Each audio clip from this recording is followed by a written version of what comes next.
Mais uma entrevista muito importante neste Fala Brasil, especial na cobertura da pandemia do coronavírus. Olha só, nos últimos dias algumas notícias chamaram a atenção sobre as vítimas da doença. Por isso nós convidamos o presidente da Sociedade de Cardiologia do Estado de São Paulo, doutor João Fernando Ferreira. Doutor, muito obrigado pela presença, é muito importante a gente esclarecer, porque a gente já viu nos números que pessoas com problemas cardíacos, infelizmente, têm taxa de mortalidade 3 vezes mais alta que os outros pacientes da Covid-19. Por que isso acontece? Doutor, bom dia. Bom dia. Existem várias razões que justificam a importância e a relação entre os pacientes com doença cardiovascular e essa atual pandemia do Covid. E ele ocorre em duas frentes. Uma frente é a questão da gravidade da apresentação dessa infecção nos pacientes que têm doença cardiovascular. O que nós já temos de dados vindos da China e da Europa mostram que as mortes ocorrem principalmente, a letalidade é maior nos pacientes que têm, primeiro, doença cardiovascular, segundo, pacientes com hipertensão, terceiro, com pacientes com diabetes e aí os pacientes que já têm uma doença pulmonar prévia. Outro aspecto é muito interessante que além da doença cardiovascular, hipertensão e diabetes servirem como um motivo agravante que aumenta a mortalidade desses pacientes, há a questão também do próprio acometimento do sistema cardiovascular pelo vírus, pelo Covid-19. Já temos várias evidências de pacientes que têm quadros de acometimento do músculo cardíaco, levando a uma inflamação do músculo cardíaco que nós chamamos de miocardite, além de quadros outros circulatórios, levando ao que nós chamamos de choque, e que com isso também se colabora com a mortalidade dessa infecção nesses pacientes. Em relação à medicação que esses pacientes normalmente tomam, há alguma orientação ou os senhores nesse momento estão acompanhando estes pacientes para eventuais mudanças de medicação para quem tem problemas cardíacos? Essa é uma pergunta muito importante. Nós sabemos que a prevalência da doença hipertensão arterial no Brasil é muito grande e, portanto, milhares de pacientes usam medicamentos antihipertensivos. Em relação específica ao Covid vírus, houve uma suspeita da relação de uma classe de medicamentos antihipertensivos que pudesse potencialmente colaborar com desfechos piores em relação ao Covid vírus. São os chamados inibidores de enzima de conversão ou bloqueadores receptores de angiotensina. Isso vem sendo exaustivamente discutido pelas sociedades científicas, inclusive nos últimos dias nós tivemos statements da Sociedade Europeia, Americana, brasileira e da nossa sociedade, orientando que esses medicamentos não devem ser interrompidos nesses pacientes.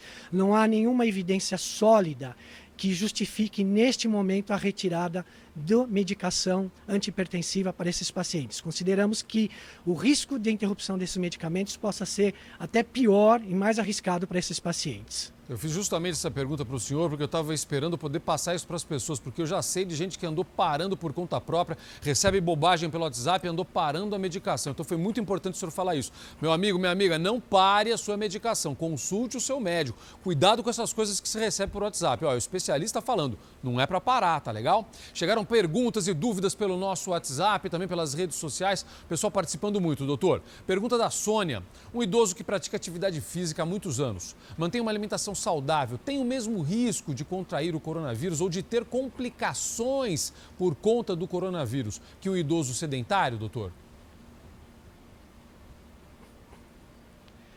Olha, Celso, apesar de nós sabermos que a questão da idade biológica não é o único fator, existem mesmo pessoas que têm uma idade física melhor do que a idade biológica, mas a despeito disso, não existe nenhuma evidência que essa questão de ser atleta ou de ter um bom condicionamento físico seja um fator atenuante na gravidade da apresentação do coronavírus. A gente tem, inclusive, um dos primeiros casos na Itália foi de um jovem maratonista e que teve um quadro grave relacionado ao coronavírus. Mas, doutor, a Kaline... Se você permitir, essa também claro. É uma informação... Não, pois não, conclua. Não, uma informação importante. Em relação a esses cuidados do paciente que tem doença cardíaca, que tem hipertensão, mesmo nesse momento de dificuldade de acesso ao sistema de saúde, mesmo nesse momento de isolamento, as pessoas tentarem manter hábitos saudáveis, tanto de alimentação e mesmo dentro de casa manter uma atividade física. Não é porque você está preso na sua casa que você deve interromper um mínimo de atividade física, porque isso certamente vai manter sua proteção em relação às doenças pré-existentes. Doutor, o senhor trouxe uma informação agora fundamental. Enquanto o senhor falava, a gente até mostrou algumas imagens de uns idosos praticando exercícios físicos. Muitos vão aos centros de convivência, normalmente frequentam esses locais, algo que nós até estimulamos, incentivamos. E neste momento estamos fazendo justamente o contrário. Estamos dizendo fique em casa, mas é importante que as pessoas então mantenham suas atividades físicas dentro de casa. Claro, não com a mesma intensidade, obviamente, até por uma limitação de espaço, mas é importante manter alguma atividade física dentro de casa. Deixa eu só reforçar isso, né, doutor? Com certeza. A gente sabe que, por exemplo, mesmo em espaços restritos, algumas atividades tipo alongamento, algumas atividades que nós chamamos de exercício resistido, com pequenos pesos, isso deve continuar sendo feito para manter, na verdade, o tratamento da doença que já existe. Perfeito, doutor. Tem mais. Vamos lá. A Kaline, que é da cidade de Pendências, no Rio Grande do Norte, faz tratamento psiquiátrico, tem arritmia cardíaca por causa dos medicamentos que ela toma, ou seja, ela vai controlando tudo ali. Ela quer saber se isso a coloca num grupo de maior risco. Na verdade, o que nós temos dos dados até hoje coletados são pacientes, na verdade, que têm doenças cardiovasculares, do tipo pacientes que já tiveram infarto, que têm alterações do músculo cardíaco com insuficiência cardíaca. A arritmia cardíaca depende muito do tipo de arritmia cardíaca. Nós sabemos, em relação a arritmias cardíacas, que muitos dos indivíduos que tiveram eventos relacionados ao Covid foi por conta da arritmia cardíaca. E o fato hoje, na verdade, mais discutido em relação à arritmia cardíaca é a questão do tratamento com a hidroxicloroquina, que ela sabidamente traz como um dos efeitos adversos a possibilidade de arritmia cardíaca. Por isso, né, doutor, que os senhores estão falando para as pessoas esperarem, não ter essa corrida desesperada às farmácias, como já aconteceu logo que se falou dessa medicação. Então vamos com calma aí, que eles estão estudando, os médicos estão estudando. Mas é importante para você não ganhar um problema que você não tem, né, doutor?